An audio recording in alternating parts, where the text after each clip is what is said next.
이 보통 점심 먹고 난 시간을 죽은 자의 시간이라고 말합니다. The Dead Man's Hour라고 그래가지고 굉장히 졸리실 겁니다. 그러면 그냥 주무세요. 뭐 다른 데 몰라도 자기 아버지 집에선 잘 수 있잖아요, 그죠? 부모님 집이니까 그냥 주무시기 바랍니다. 저도 여러분들이 졸리실까봐 뭐 복잡하고 자꾸 그런 거 안 하고 스토리로 그냥 재미난 이야기를 하면서 가도록 하겠습니다. 성경 하나만 좀 보겠습니다. 사도행전 15장 28절입니다. 여러분들 나눠드린 것에 제일 첫 번째 나와 있는 겁니다. 페이지 수가 6페이지요. 안식일 오후 특별 집회 강의 제목 사랑해야 합니다. 이 부분입니다. 사도행전 15장 28절. 사도행전 15장 28절. 자, 태능교회 실력을 한번 보여봅시다. 시작하면 다 같이 좀 읽어봐 주시기 바랍니다. 우우 할 수 있도록요. 시작. 우리는 이 요긴한 것들 외에는 지우지 아니하는 것이 옳은 줄 알았노니. 이 교회가 한 단계 더 상승하기 위해서 여러 가지가 필요합니다. 사람도 있어야 되고 뭐 여러 가지 바뀌어야 되는데, 근데 이게 찬바람이 지금 무지하게 나옵니다. 혹시 여기 조금 제가 신경이 쓰일 정도로 지금 많이 나옵니다. 이 부분만 조금만 줄여주시면 어떻겠습니까? 바람이요, 바람. 네, 예, 고맙습니다. 예. 제도가 받쳐줘야 됩니다. 제도가 받쳐줘야 개혁이 이루어질 수 있습니다. 이런 게 좀 문제입니다. 뭐가 문제냐면 현재 제가 섬겼던 로마린다 교회는 일반 교회와 조금 시스템이 다릅니다. 아마 머지않아 태능교회도 그 비슷한 어려움을 겪고 뭔가 해결을 해야 할 것입니다. 저희 교회는 두 개, 제가 저희 교회라고 말하는 걸 이해하십시오. 습관이 돼서 그런 거니까 뭐 딱히 어떤 의도가 있어서 그러는 거 아닙니다. 직원회가 두 개가 있습니다. 각 예배부에 직원회가 있어서 그걸 보통 그냥 직원회라고 부릅니다. 그리고 진짜 직원회가 있습니다. 그거는 통합 직원회라고 합니다. Combined Board라고 합니다. 그럼 왜 이게 이렇게 됐는가? 이민 1세대들이 1960년대에 와서 교회를 세우기 시작했습니다. 이제 제 졸업 논문에도 나와 있는 부분인데요. 이민이 1차, 2차, 3차 있는데 제일 먼저 하와이에 간 것은 사회에 별 영향을 미치지 않았고 또 너무 오래돼서 자료가 없기 때문에 잘 다스리지 않고 보통 이민 First Wave 제1차 이민을 1960년대로 보고 있습니다. 그때 간호사를 중심으로 한 미국의 이민 역사에서 가장 성공적인 이민 케이스로 뽑히는 것입니다. 한국에서 굉장히 많은 전문 인력들이 미국에서 제대로 정착했습니다. 그게 이민 1세대입니다. 근데 보통 사람들이 이민을 몇 살에 가십니까? 한번 좀 여러분들 추측해 보십시오. 60에 이민 갑니까? 아이고, 내가 뭐 70에 안 갑니다. 그러면 10대 이민 갑니까? 부모들이 그래요. 근데 대개 언제 가냐면 20대 후반, 30대 초반, 길어봐야 30대 중후반에 보통 이민들을 갑니다. 그때 그 연령대 사람들이 대부분 왔어요. 60년대, 30대. 그러면 지금 그분들이 몇 살쯤 됐겠습니까? 80, 90입니다. 지금 그때 오셨던 분들이. 상당수는 돌아가셨고 몇 분들 남아 계세요. 그리고 이제 그때 이민 교회가 가장 왕성하게 일했던 그 상황입니다. 그 다음에 이제 거기서 태어난 2세들이 있습니다. 또 그 중간에 온 1세지만 젊은 사람들이 있습니다. 그 다음에 이제 그 사람들도 시간이 지나니까 그 2세가 3세를 낳고 또 3세서부터는 한국 사람이 한국 사람과 결혼하는 비율이 10%가 안 됩니다. 그러니까 제 손자가, 저한테 손자가 둘이 있는데요. 제 손자가 한국 사람하고 결혼할 확률은 10%가 안 돼요. 지금 통계상으로 보면은요.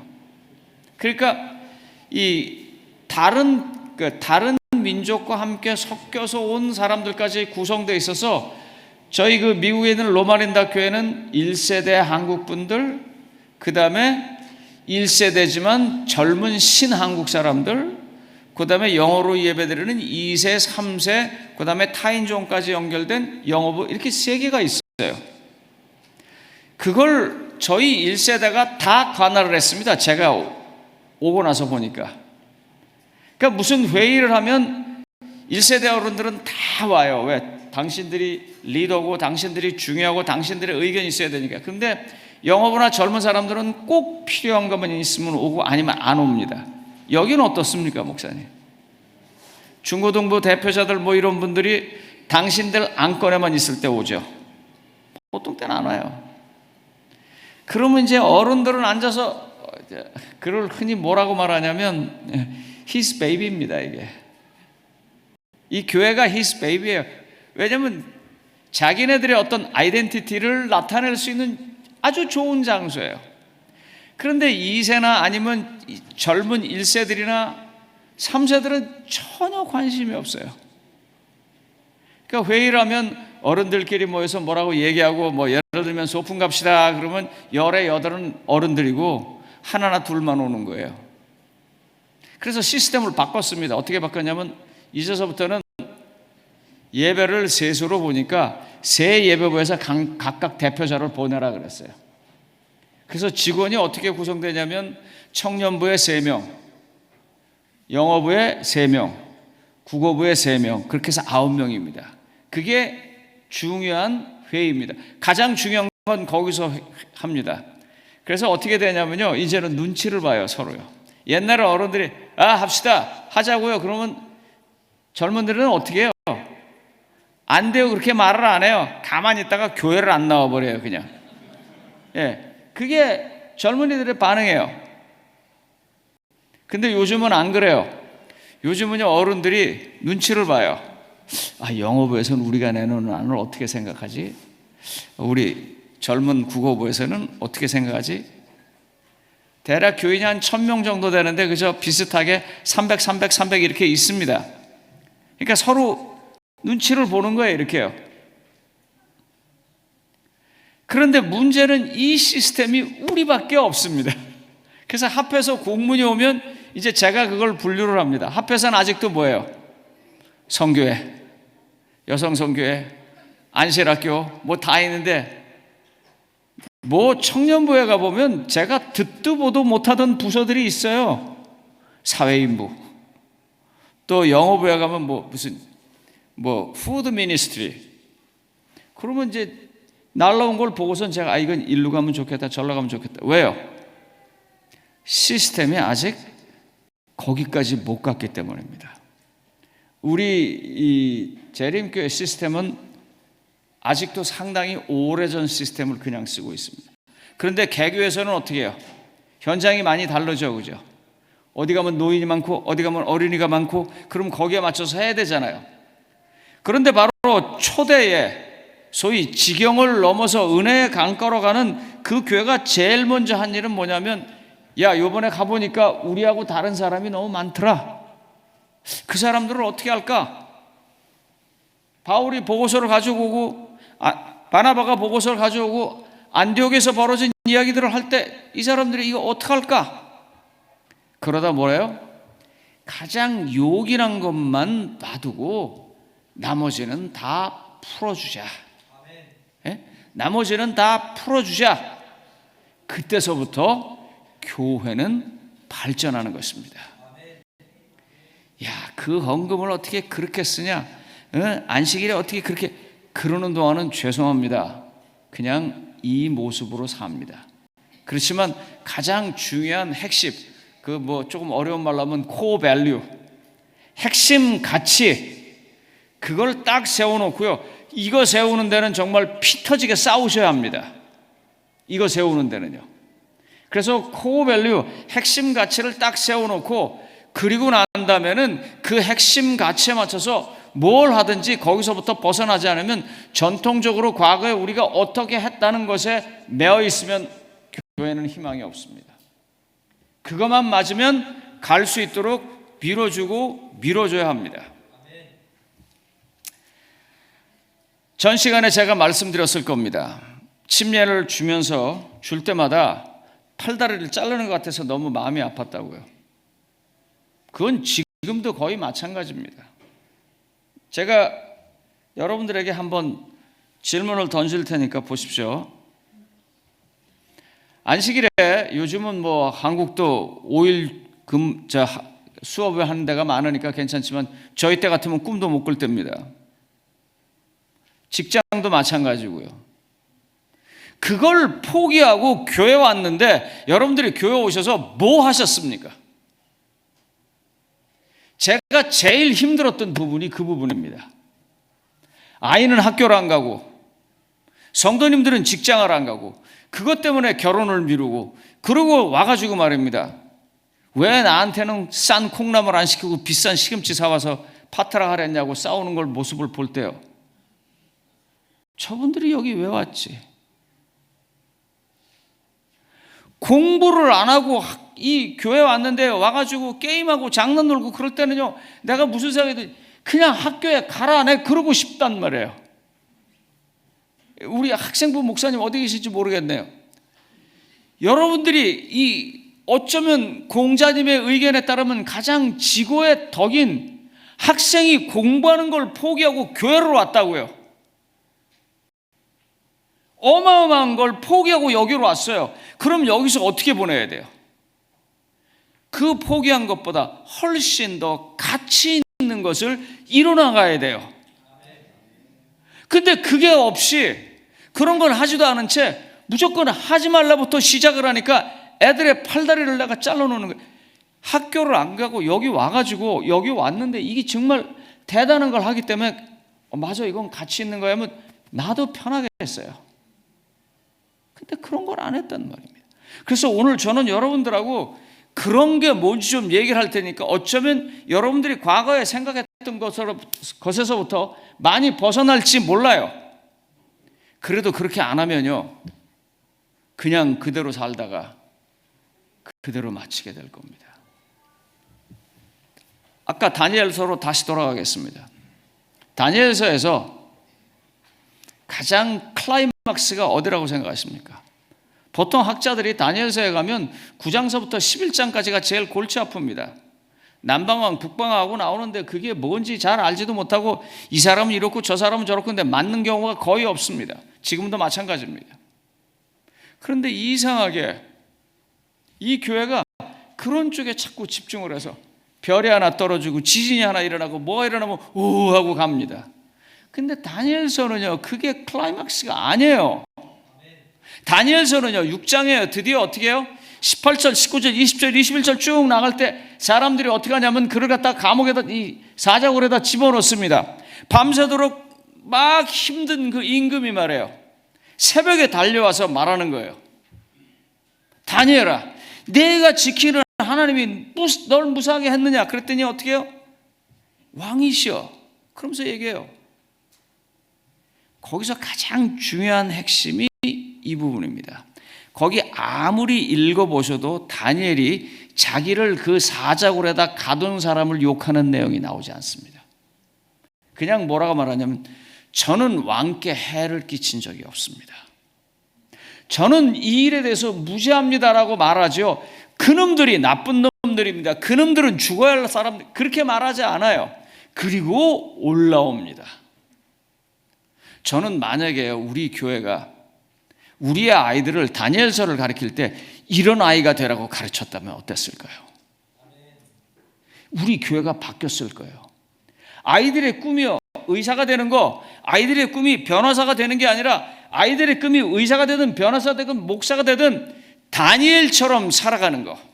가장 결정적인 순간에 자기가 주먹을 휘둘릴 수 있는 가장 그 순간에 그 주먹을 거둔 채 하나님께 영광을 돌리면서 올라오는 다니엘. 그런 사람들을 우리가 가르치면 어떨까요? 그래서 우리가 다니엘 세미를 한다 그러면 아이들이 다 와가지고 나도 이 다음에 저런 다니엘처럼 돼야지 하는데 이거 뭐 뿔 나오고 짐승 나오고 연대 나오고 그러다 그냥 끝나버리니까 뭐가 뭔지 우리가 지금 그런 형편이란 말입니다. 요긴한 것 이외에는 다 버려버리고 나아갈 때 교회가 발전했습니다. 제가 자랑 하나 하겠습니다. 제 후배 하나가 어느 날 제가 한국에 잠깐 들렸는데 뚝 저쪽에 왔어요. 깜짝 놀라갖고 아이고 제가 왜 왔지? 그랬더니 이제 설교가 끝나고 밥 먹으러 가는데 쫄래쫄래 오더니 형 나 왔어. 그래서 야 너 내가 여기 온 줄 어떻게 알았냐? 그랬더니 아 형 내가 어디 있는데 형 오는 걸 몰라? 농담입니다. 그 친구는 그 당시에 중앙정보부의 국장이었었어요. 그래서 웃으면서 야 내가 무슨 대단한 인물이라고 나오는 거 너희 회사에서 알지? 그랬더니 근데 이 친구가 왜 왔는 줄 알아요? 형 나 형한테 할 말이 있어서 왔어. 뭔데? 그랬더니 우리 대학을 졸업하고 그 이제 국가정보원에 들어갔어요. 쉽지 않거든요. 은퇴했으니까 내가 지금 얘기를 하는 것입니다. 그런데 그 친구가 외무부 시험도 붙었고 그다음에 뭐 교육부 시험도 붙었고 여기도 붙었고 하여간 4군데인가를 붙었어요. 그래서 다 찾아다니면서 얘기를 했대요. 나 어디 가면 좋으냐 그랬는데 딱 2사람이 중앙정보부로 가라고 그랬대요. 그게 저하고 작고하신 최익원 처장님이셨었어요. 그래서 내가 그 친구한테 그랬어요. 형 나 어디 가? 너 어디 가려고 그랬더니 사람들이 그러는데 문교부가 그래도 깨끗하다고 거기로 가래. 근데 내가 그랬어요. 깨끗하긴 사람 사는 사회가 다 똑같지. 정말입니다. 사람 사회는 다 똑같아요. 너 저 국정원으로 가라 내가 그랬어요. 그랬더니 거기 형 왜? 그래서 야 제일 핵심인데 가가지고 거기서 하나님의 모습을 보이는 게 네 인생에서 제일 빛나는 거지. 왜 너는 다니엘처럼 그렇게 못해? 거기 가. 이 친구가 거기 갔어요. 그렇고 이제 머릿속에서 나는 다니엘처럼 살아야 한다. 다니엘처럼 살아야 한다. 그러다가 이 친구가 무슨 일 했는 줄 아세요? 이 친구가요. 탈북자들이 오면 탈북자들을 하나원에 보냅니다. 그 친구 교회 안 다녀요. 탈북자들이 오면 하나원에 보내고 하나원에 가면은 강사들이 다 목사님입니다. 그래서 공산주의의 물을 이 신앙으로 빼는 일을 해요. 이 친구가 형이 거기 가서 다니엘처럼 일하려 했는데 하나님이 나 이거 시켰나 보구나 해서 탈북자만 오기만 하면 이 친구가 어떻게 쓰든지 하나라도 받아가지고 다 본국으로 보냈습니다. 그래서 어떤 정부 때는 그걸 칭찬하기도 했고 또 어떤 정부 때는 그걸 말리기도 했기 때문에 어떤 때는 상도 받고 어떤 때는 그것 때문에 벌도 받았습니다. 그러나 그 친구 전혀 그것에 신경 쓰지 않냐고 하나님이 그걸 하시라고 그랬어요. 한 명이라도 데리고 와서 집어넣으면 하나원에 가가지고 하나님 말씀 듣게 돼 있어. 그러고 악착같이 한 것입니다. 난 우리 교회 아이들이 그렇게 자랐으면 좋겠습니다. 그리고 그런 일을 위해서 이 교회에 수업을 빼고 온다고 그러면 난 가치 있다고 생각해요. 거기 가서 뭐예요? 가장 결정적인 순간에 원수를 갚을 수 있는 순간인데도 하나님의 사랑으로 그것을 멈춘 채 하나님의 사랑을 보일 수 있는 그런 걸 위해서, 그런 예배를 드리기 위해서, 그런 학생의 활동을 위해서, 그런 교육을 위해서 온다면 가치 있지 않겠어요? 우리가 그쪽으로 맞춰야 합니다. 가장 요긴한 것으로. 교회가 그런 걸 하기 시작할 때 하나님께서 밀어주시는 것입니다.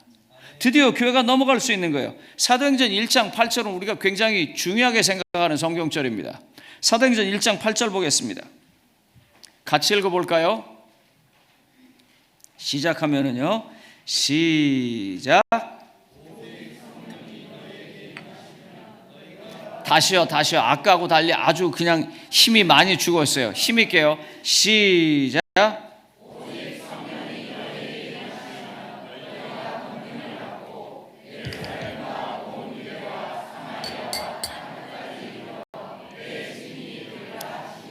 국어 시험 보겠습니다. 이 센텐스에서 가장 중요한 게 뭡니까?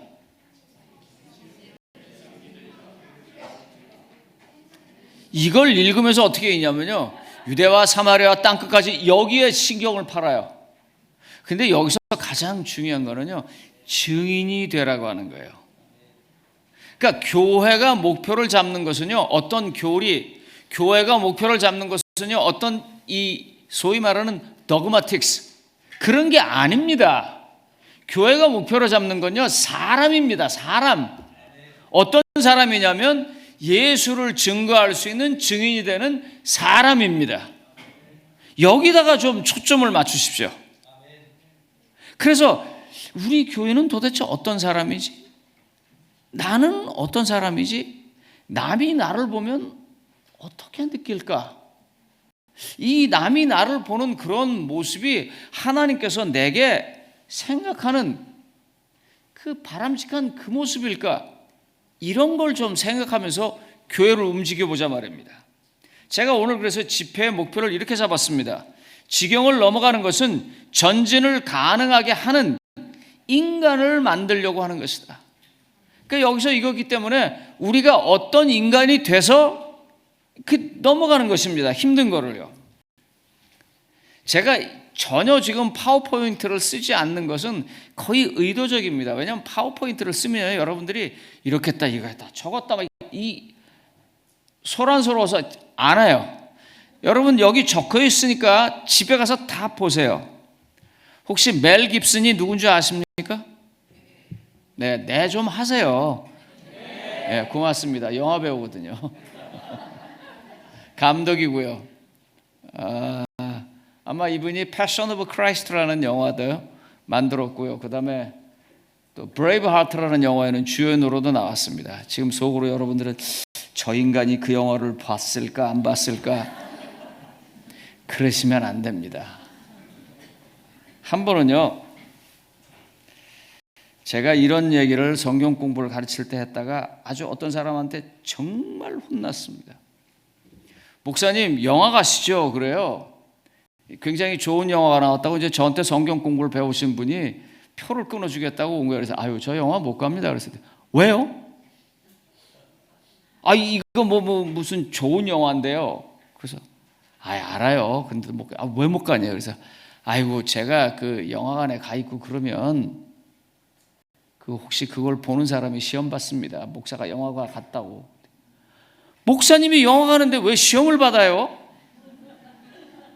그래서 시험 안 받으세요? 내가 그랬어요. 그랬더니 그분이 뭐라는 줄 아세요?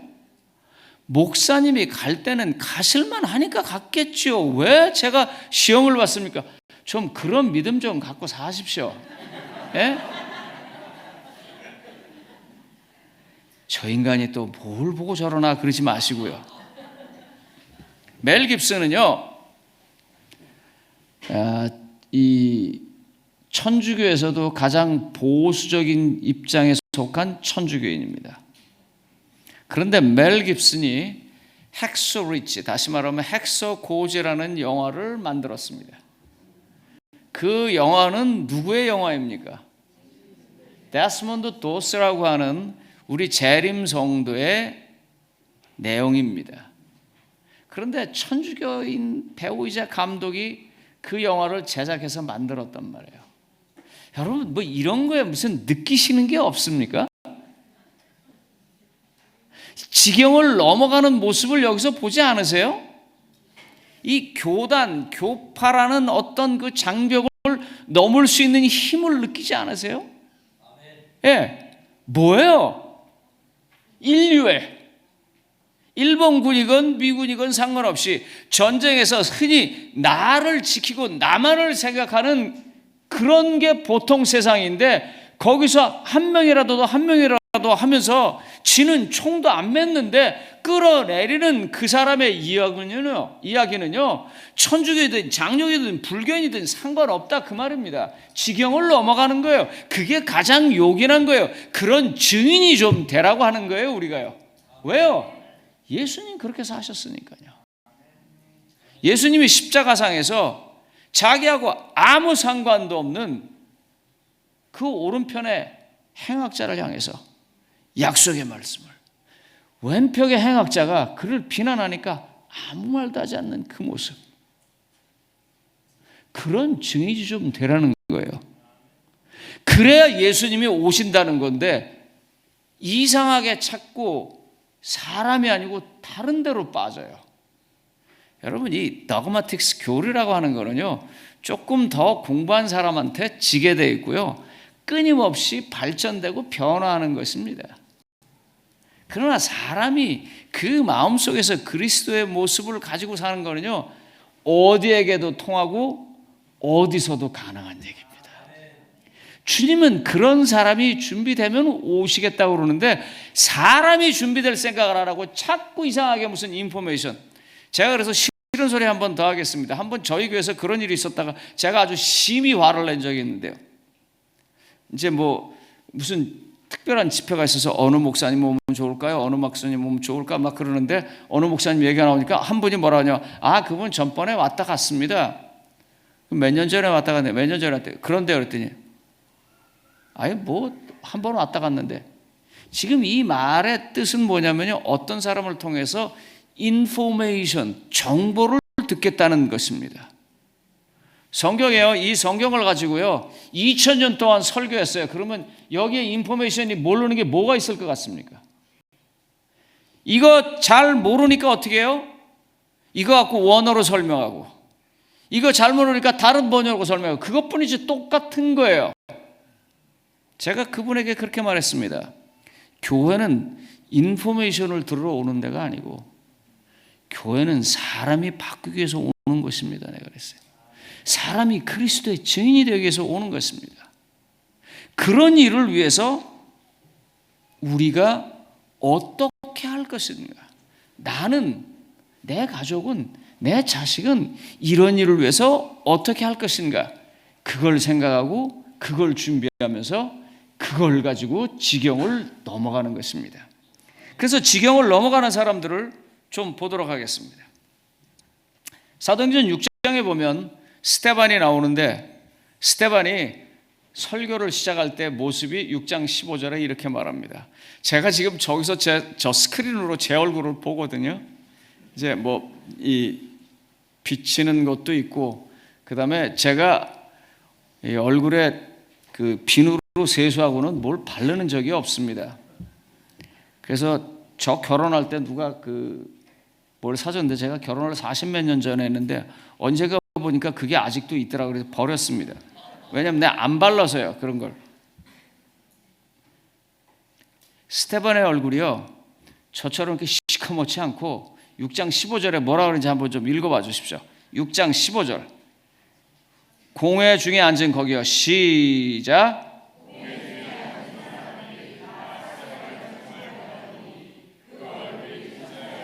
그 얼굴이 뭐 같다고요? 근데 그 얼굴이 천사의 얼굴 같을 때 이유가 뭘까요? 그 이유가 7장에 나옵니다. 7장에 아주 위대한 설교를 하는데, 그 위대한 설교의 맨 마지막에 클라이맥스가 그의 죽음입니다. 그런데 죽을 때 어떻게 해요?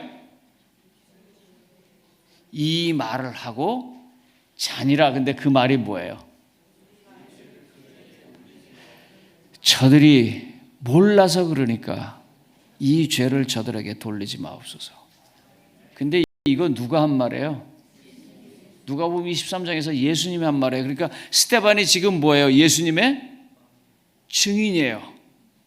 그래서 그 예수님의 증인되는 모습을 보면서 어떻게 되냐면, 백부장이 보라, 그는 진실로 하나님의 아들이었다.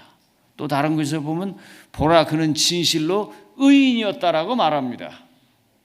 바로 이것 때문에 사울이 어떻게 돼요? 여러분, 사울이 가다가 이렇게 꽝 소리 나고 그 다음에 앞이 안 보이고 너 누구냐 뭐 막 그러니까 내가 예수다 그랬을 때 왜 그게 그렇게 그를 찔렀다고 생각하십니까?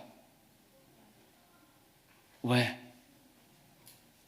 사울이요, 스데반이 죽는 걸 봤거든요. 거기서 옷을 막고 있었다고요. 그 당시 규칙대로라면 옷 맞은 옷을 보관하고 있는 사람은 돌 던지는 사람하고 똑같이 취급을 해줬어요. 그러니까 만약에 이게 상이면 똑같이 상을 받고 벌이면 똑같이 벌을 받습니다. 만약에 어떤 사람을 잘못해서 죽였으면 옷을 보관하고 있는 사람도 돌 던진 사람하고 똑같이 벌을 받게 돼 있어요. 스데반이 죽는데 이상한 거예요. 어떻게 죽어야 돼요? 이 나쁜 놈들, 내가 뭘 잘못해 이럴 줄 알았는데 거꾸로 저들의 죄를 용서해 주시옵소서 하고 죽는 거예요. 그게 가슴에 남았기 때문에 네가 누구냐 뭐 할 때 예수다 하고 나니까 그렇게 충격을 받는 것입니다. 증인입니다. 스데반이 예수님의 증인이에요. 다니엘이 예수님의 증인입니다. 이제 그래서 이 현대 사회에서 그와 같은 증인의 모습으로 살았던 사람들을 여러분들에게 이야기하고 마치겠습니다. 여기 있는 거는요, 여러분들이 그냥 읽어보십시오. 제가 이걸 다 읽지 않고 하나하나씩 좀 말씀드리겠습니다. 여러분, 프란츠 하젤이라는 분을 아십니까? 게하르트 하젤의 아버지이고 재림교회 독일교회 목사입니다. 40의 2차 대전 당시에 독일군에 징집당했습니다. 그의 부대는 1200명짜리 공병부대였었습니다. 총을 안 매니까 부대장이 하도 화가 나가지고 삽자루를 주고서는 가장 전방에다 보냈습니다. 여러분 아시는 것처럼 그 부대가 1200명인데 전쟁 끝났을 때 7명 살아남았습니다. 그 7명 중에 총알 한 방 안 맞고 살아나신 분은 2사람인데 그 중에 한 사람이 프란츠 하젤입니다. 그가 재림교인이에요. 총을 안 들었던 이유, 이 전쟁이 잘못됐기 때문에 이 잘못된 전쟁, 독일이 일으킨 전쟁에 내가 참여할 수 없다. 니네가 오라니까 끌려는 왔지만 내가 무기를 들고 싸울 수 없다. 그 사람 총 안 들었어요. 이상하게요, 삽자루 들고 맨 앞에 놓는데도 그 사람이 총알에 안 맞으니까 나중에는요, 부대원들이 싸움을 안 하고 할 수 있는 대로 그 사람 옆에 있었대요. 하나님이 그를 보호해 주시는 것 같아서. 증인입니다. 그런데 유명한 이야기입니다. 이 이야기를 알게 된 것은 프란츠 하젤이 독일군에 징집당해서 2차 대전이 끝나고 미군 그 소위 말하는 이 정보장교로부터 들은 이야기에서부터 이야기는 시작됩니다. 미군이 프란츠 하젤을 불렀습니다. 프란츠 하젤은 이제 포로입니다. 미군은 이제 점령군이고 이긴 사람이고, 그러면서 당신은 뭐 하던 사람이냐? 그래서 나는 군대 가기 전에 목사였다 그랬어요. 그럼 네가 뭘 했냐? 난 이런 일을 했다. 거기 뭐라고 써 있냐면요, 그 보고서에 보면은요, 그 장군이 독일이 전쟁에 이기면 바로 총살하라고 써 있어요. 프란츠 하젤을 바로 총살하라고요. 그 이유가 뭐냐면 이 양반이 하도 그 신앙을 지키니까 하루는 공병부대 사령관이 프란츠 하젤을 불렀습니다. 그래서 이렇게 물었어요. 네가 보기에 성경상으로 독일이 전쟁에서 이길 것 같으냐? 그때 프란츠 하젤이 그 사람한테 말합니다. 개인적으로 묻는 것입니까? 아니면 명령에서 묻는 것입니까? 그랬어요. 그러니까 개인적으로 묻는 거다 그러니까 질 것 같습니다. 그랬어요. 이유가 뭐냐? 그래서 다니엘서를 설명했습니다. 다니엘서 2장에 있는 걸 쭉 설명을 했어요. 금머리, 은가슴, 그 다음에 뭐예요? 저도 요새 치매기가 있어서 왔다 갔다 해요. 여러분들이 한번 대답해 보세요. 금머리, 은가슴, 그 다음에 뭐예요? 확실해요? 청동, 그 다음에 뭐예요? 뭐예요? 그 밑에 철, 그 다음에요 진흙과 흙으로 된 10발가락. 그런데 뭐가 날라왔어요? 돌이 날라왔어요. 그 얘기를 쭉 하면서 독일은 해석하지만 이 10발가락의 후예입니다. 절대로 이 제3제국이, 독일을 그 당시에 제3제국이라고 했거든요. 전 세계를 정복하고 우뚝 설 수 없습니다. 이건 망합니다. 이 돌나라에서 망합니다. 그 얘기를 한 거예요. 그랬더니 그 다음날 다시 불렀어요. 가보니까 이번에는 부관들을 쭉 갖다 놓고 어저께 한 얘기 또 한 번 하라고 그러더래요. 그래서 또 했습니다. 그리고 보냈어요. 그 공병 부대장이 뭐 했는 줄 아세요? 그때서부터 연료를 비축하기 시작했습니다. 전쟁에 질 거라고 생각해서 도망갈 준비를 하느라고요. 그런데 그 당시에 프란츠 하젤이 불려갔을 때는 독일이 승승장구할 때였었습니다. 그래서 거기다 그렇게 써놓은 거예요. 전쟁이 이기면 총살하라고요. 그걸 이 미군 장교가 봤기 때문에 이게 뭐 하는 사람인데, 그래서 그 뒤에 읽어보면 하나님의 목자이오니 양이 있는 곳으로 가십시오 하고 그는 바로 석방됩니다. 그게 우리 재림교회입니다. 인간이, 그런 인간을 우리가 목표를 해서 이야기를 했어야 했어요.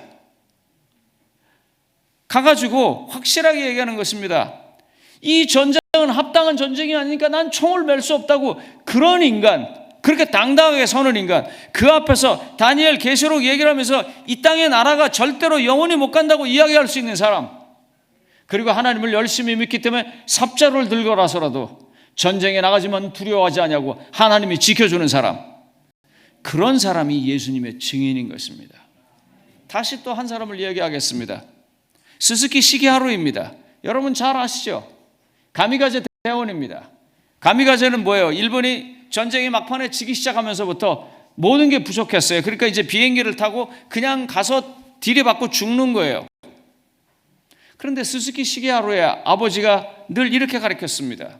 너는 재림 성도로서 언제나 남에게 보탬이 되는 사람으로 좀 살아라. 어떤 사람이요? 보탬이 되는 사람. 여기서 이야기를 조금 돌리겠습니다. 목사님, 남들 일주일에 6일 일하는데 왜 5일 일하면서 그 직장에 가가지고 자기 교회 가겠다는 거예요? 그 비양심적이지 않아요? 지가 안 가면 어떻게 해요? 누가 다른 사람이 해야 돼요. 우린 애들 잘못 가르쳤어요. 남들이 6일 일할 때 5일 일하면요, 5일 일하면서도 6일 하는 것보다 훨씬 더 많은 일을 할 때만 가능한 거예요. 그런데 나는 안식일 지키, 남은 힘들고. 이 사람이 거기 가만히 있어 보니까 이제 술 한잔 마시고 비행기 타고 나가면 죽는 것입니다. 그래서 저녁에 잘 때 군화를 닦는다든지 아니면 제대로 논다는 그런 일은 하나도 하지 않는데요. 그래서 언제나 자기가 군화를 똑바로 놓고 잘 닦아놓고, 그러면서 그 글에 보면은 조금씩 군화가 줄어들어갔다 그래요. 왜요? 한 번 날아가면 돌아오지 않으니까. 그러다가 이분이 전쟁이 끝났습니다. 그리고 이제 일상으로 돌아서 살아가는데 하루는 길거리에서 만난 거예요. 자기 상관을. 스스키시게하루 일로 오라고. 보니까 자기 상관이에요. 가서 인사하라고. 서로 대화를 하는 중에 이렇게 말합니다. 내가 어떻게 살았는지 아느냐 그러더래요. 그래서 모른다 그랬더니, 나는 네가 저녁마다 그 무질서하게 살아가는 사람들의 군화를 닦고 제자리에 다 가지러 놓는 것을 보았다.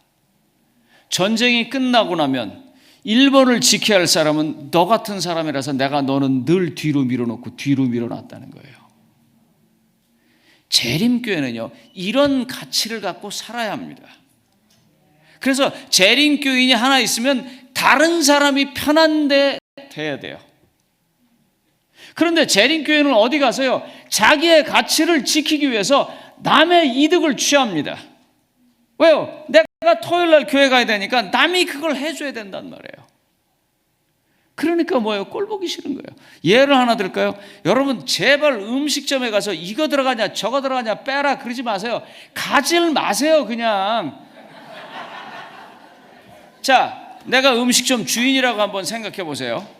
예, 내가 음식점 주인이라고 한번 생각해 보세요. 난 짬뽕을 아주 잘 만들어요. 짬뽕에 뭐 들어가요? 새우, 오징어, 조개 뭐 이런 걸 들어서 맛을 기가 막히게 했는데 가서 뭐라고 하냐, 야채 짬뽕 해주세요. 이거 들어가요? 그 사람 입장에서 뭐냐면요, 그렇게 먹고 맛없어서 그 집 가면 맛없어. 그럼 뭐예요? 기분 나쁜 거예요. 손해예요. 이해하시겠어요? 가지 말든지 가면 그냥 잡수세요. 제발 티내지 말고. 안 가는 게 제일 좋고, 어쩔 수 없어서 가면 거기서 이상한 티 내지 말란 말이에요. 전도 안 돼요. 그런 것 때문에. 제 답답함 아시겠어요? 스즈키 시게하루가 살아남은 이유를 몰랐어요. 근데 나중에 알고 보니까 자기 상관이 저런 젊은이가 일본에 남아 있어야 전쟁의 지구라서도 일본이 살 수 있겠다 해서 그를 살려놓은 것입니다. 태능교회 교인들을 보면서, 남이 우리를 보면서 내가 저 교회 다니든지 안 다니든지 상관없이 이 세상엔 저런 종류의 사람이 있어야 되겠다. 그래 돼야 합니다. 그게 남은 교회입니다. 요한복음 5장 17절에 보면 제가 여기 적지 않았습니다. 예수님이 38년 된 중풍병자를 고치고 나신 뒤에 말씀하십니다. 하나님께서 일하시니까 나도 일한다. 하나님께서 일하시니까 나도 일한다. 오늘은요, 여러분들 노는 날이 아니고요, 여러분들이 놀기 위해서 하나님께서 일하신 날입니다. 예? 하나님께서 일해서 여러분들이 노시는 거고요. 하나님께서 어떻게 했어요? 예수님한테 똑바로 보여줬어요. 예수님께서 일하셨어요. 38년 동안 중풍병에 의해서 고통받는 사람이 그날 쉴 수 있었어요. 그 안식이래요. 그런 걸 보여줘야 되는데 38년 동안 일한 사람을 그 고통의 구렁텅이에서부터 끌어낸 건 없고 뭐만 하려고 그러냐면 안 하는 것만 하려고 그래요. 그러니까 이상한 거예요. 남이 볼 때는요.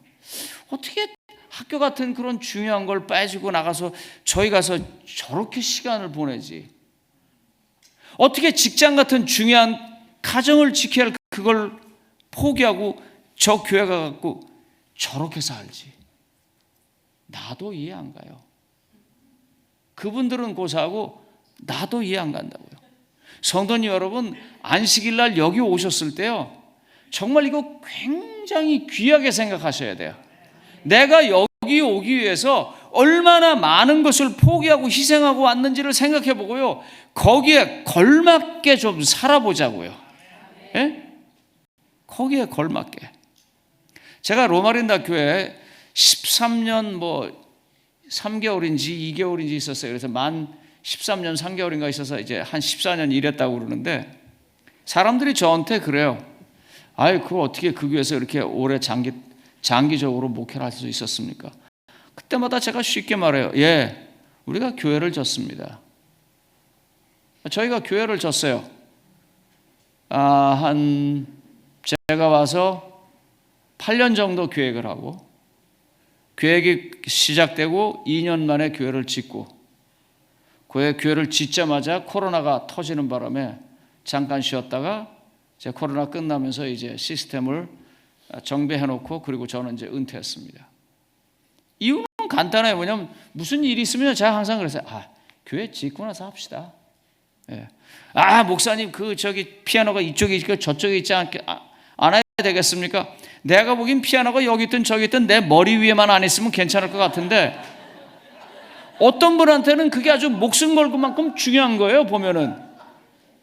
그러니까 제가 뭐라고 말하냐면, 그게 중요하지 않은 게 아니고 중요한데 더 큰 일,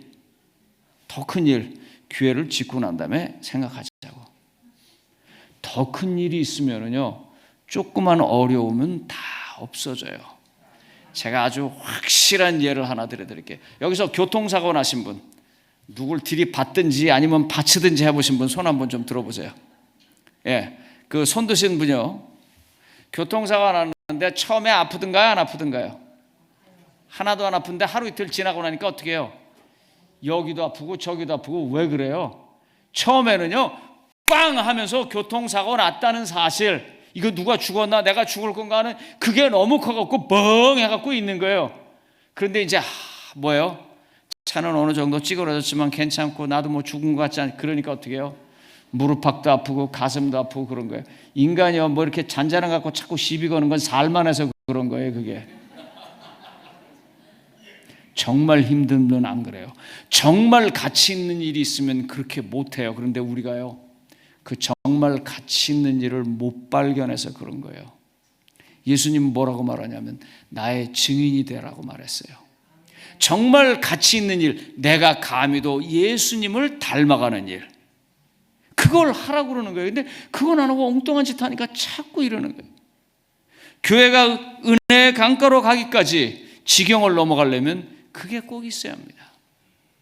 예를 하나 더 들겠습니다, 여러분. 요세푸스의 안티큐트라고 하는 그 교회사를 읽어보면 유대인들이 하루에 1000명 죽는 사건이 나옵니다.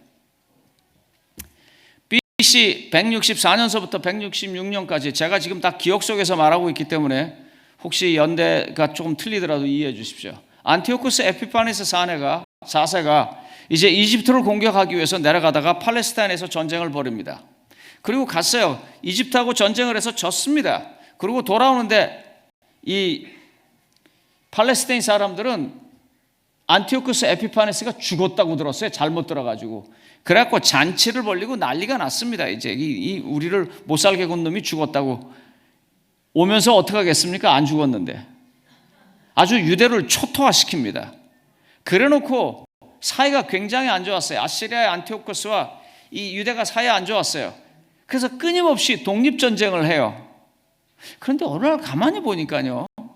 자, 유대는 정규군이 아닙니다. 나라도 적고 군대도 적고 아시리아는 제국이에요. 그러니까 싸울 수 있는 게 뭐냐면 치고 빠지는 거예요. 치고 빠지는 거 계속. 그런데 이 치고 빠지는 거를 이상하게 패턴대로 하더라고요. 뭐냐면 엿새 동안 하고 하루는 안 하는 거예요.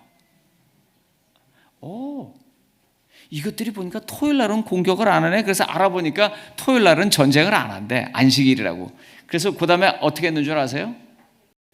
거꾸로 아시리아가 토요일 날 공격을 합니다.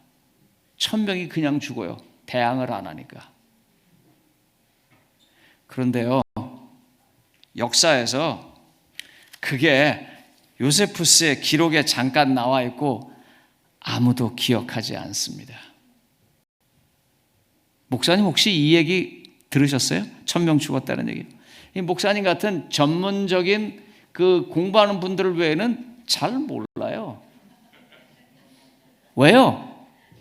그 죽음에 가치가 없기 때문입니다. 그 죽음에 가치가 없기 때문이에요. 그런데 반해서 프란체스코 수도에 맥시밀리안 꼴베라고 하는 신부가 있습니다.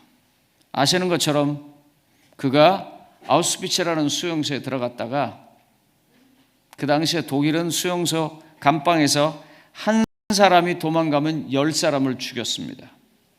그런데 감방에서 한 사람이 도망을 갔고 드디어 카프 프리체라고 하는 소위 독일의 친위대, SS라고 그러죠. 보통 이렇게 써있는 그 친위대 중위가 와서 10명을 다 골라냅니다. 너. 그래서 한 명이 도망갔기 때문에 이제 10명이 총살당하는 거예요. 그때 이 10명 가운데 이 발음이 잘 안 돼요. 프란치색 가조우니치라고 하는 폴란드군 부사관이 있었습니다. 그 사람이 울면서 매달렸어요. 저는 아내가 있습니다. 저는 기다리는 아들이 있습니다. 저를 좀 살려주십시오. 그때 맥시밀리안 꼴베가 일어납니다. 그래서 저는 프란체스코 수도원의 수사이며 신부입니다. 저는 신부이기 때문에 자식도 없고 아내도 없습니다. 제가 저 사람을 대신해서 죽겠습니다. 그리고 그가 죽습니다. 훗날 그를 기념하는 기념식이 아우슈비츠에서 있었는데 21만 명이 모입니다. 왜요? 어떤 죽음은 1,000명이 죽었는데도 역사에서 기억이 되지 않는 데 반해서 어떤 죽음은 단 한 명의 죽음인데도 많은 사람들이 와서 기억하는 그 이유가 무엇입니까? 증인이 되느냐, 되지 않느냐, 그 차이입니다. 우리가 가장 유혹이란 것을 남겨놓아야 합니다. 마지막까지 지켜야 할 것을 분명하게 해야 합니다. 그건 그리스도의 증인이 되는 것입니다. 그래서 우리가 우리의 아이들과 우리의 교회를 그쪽으로 해야 돼요. 여기 오니까 예수가 보여야 되는 거예요. 어린이부에 가도 예수가 보이고 청년부에 가도 예수가 보이고 제 대예배에 가도 예수가 보이는 그런 교회가 되어야 합니다. 그런데 거기 가니까 돼지고기 먹지 말라는 게 보이고 무슨 뿔이 나왔고 2300주야가 보이고 그것만 보이고 했다 그러면 뭔가 이건 잘못된 거예요. 그게 잘못된 게 아닌데 그걸 잘못된 걸로 만들어버렸어요. 왜요? 그런 모든 것들이 맨 마지막에서 보여줄 그 예수를 놓쳐버렸기 때문입니다. 태릉교회 성도님 여러분들, 지경을 넘어서 은혜의 강가로 가고 싶으시면요, 시스템도 고치셔야 되는데 그 시스템이요, 이와 같이 예수님이 드러날 수 있는 것이라면 버릴 건 버리고 힘들더라도 예수님이 드러나는 것이면 지킬 것은 지키면서 살아야 합니다. 제가 실제적인 예를 하나 들으면서 마치도록 하겠습니다. 교회 목사를 하면서 이렇게 제가 하고 있는 일을 조사해 봤어요. 그랬더니 제가 성경 공부를 가리키고 크리스찬으로 만드는 사람들이 두 종류의 사람이라는 것을 알게 되었습니다.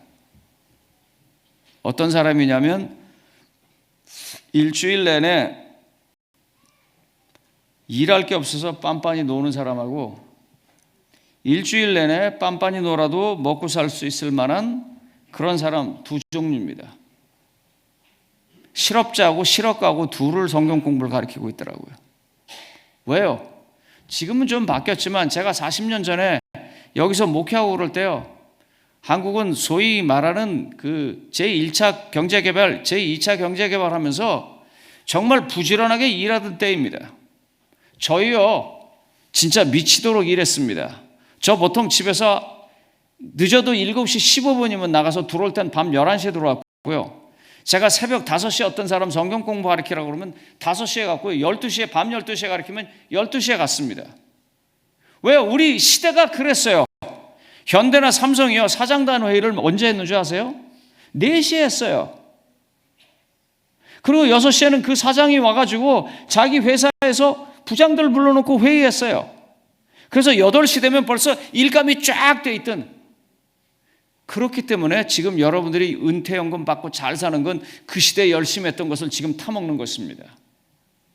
우리 그런 시대에 살았어요. 그런데 그 시대에 성경 공부를 가르쳐서 교회를 만들려고 보니까 딱 두 종류의 사람이에요. 일주일 내내 아무것도 할 수 없는 사람. 그 다음에 이미 자리 잡아서 하루쯤 뭐 교회도 아무 문제 없는 사람, 그런 사람 아닌 보통 사람을 교회 오게 할 방법이 없었어요. 그래서 제가 뭘 했냐면 목사님 2부 예배를 드렸습니다. 매 안식일날 오후에 예배를 한 번 더 드렸어요. 왜? 직장 갔다 와서 예배 드리라 이거예요. 그래서 제가 한국에서 목회하는 동안은 한 번도 빼놓지 않고 2부 예배를 드렸고 그 2부 예배를 드릴 때 참석했던 수많은 대학생들이 지금 교회 안에 아직도 남아서 주를 위해서 섬기고 봉사하고 있습니다. 제가 이런 얘기를 드리는 것은 시스템이 받쳐주지 않으면요, 아무리 여기서 설교를 하고 아무리 여기서 기도하고 아멘해도 그것으로 끝난단 말입니다. 그래서 이 태능교회가 거기에 합당하게 시스템을 받쳐주고 바꿔서 전진하고 또 전진해야 되는 것입니다. 이건 여러분들의 몫입니다. 내가 할 수 있는 게 아니에요. 이거는요, 목사님이만 혼자 다 할 수 있는 게 아닙니다. 교회가 다 모여서 우리가 이 일을 당겨서 앞으로 나가려면 뭘 해야 할까? 성경 공부를 열심히 가린 2명의 간호사가 있었습니다. 부부입니다. 남자 여자가 둘 다 간호사예요. 침례를 받으니까 안 받겠대요. 그래서 왜 침례를 받아야 되냐요? 그래서 제가 요한복음 12장서부터 14장까지를 가르쳤습니다. 거기에 이런 이야기가 있었어요. 예수님께서 마지막 주간에 성전에 계실 때 빌립과 안드레가 헬라 사람들을 데리고 옵니다. 선생님, 헬라 사람들이 보기 원합니다. 그때 예수님께서 뭐라고 말했냐면 한 알의 밀알이 땅에 떨어져 죽지 아니하면 한 알 그대로 있고 죽으면 결실하여 열매를 맺느니라. 제가 그 얘기를 읽어줬어요. 나는 내게 이 밀알이 되기를 바라서 침례를 받으라고 한다 그랬더니 그분이 받겠습니다. 저도 그렇게 살고 싶습니다. 받겠습니다 하고 그 두 부부가 침례를 받았습니다. 성도님 여러분, 우리는요, 이 땅에서 잘 살고 잘 먹고 그리고 천국까지 가려고 하는 극도의 이기주의의 그런 크리스찬이 아닙니다. 우리는요, 하나의 밀알이 되어서 우리는 죽고 우리 때문에 30배, 60배, 100배의 결실이 있기를 바라서 사는 그리스도인들입니다. 예수님이 그렇게 하셨고 예수님은 우리에게 증인되라고 말씀하셔서 스데반도, 다니엘도, 바울도 그 증인이 되었고 이번에는 우리 차례입니다. 희락의 이 축제 시간, 여러분들이 지경을 넘어서 은혜의 강가로 가기 위해서 꼭 해야 할 것은 밀알로 죽는 것입니다. 어떤 분은 아마 주머니가 죽을 수 있고, 어떤 분은 입이 죽을 수 있고, 어떤 분은 자기 자존심이 죽을 수 있습니다. 그러나 그렇게 죽지 않으면 거기 갈 수 없습니다. 성도님 여러분, 시게하루처럼, 프란츠 하젤처럼, 데스몬드 도스처럼 그리스도를 닮은 사람들을 많이 얘기하고, 우리도 좀 그렇게 한번 합시다. 우리가 그게 해야 할 일입니다. 오직 그것뿐입니다. 그렇게 결심하는 여러분들에게 하나님은 도와주실 것이고 이루어 성취시켜 주실 것입니다. 저는 그 하나님을 믿습니다. 말씀을 마치겠습니다.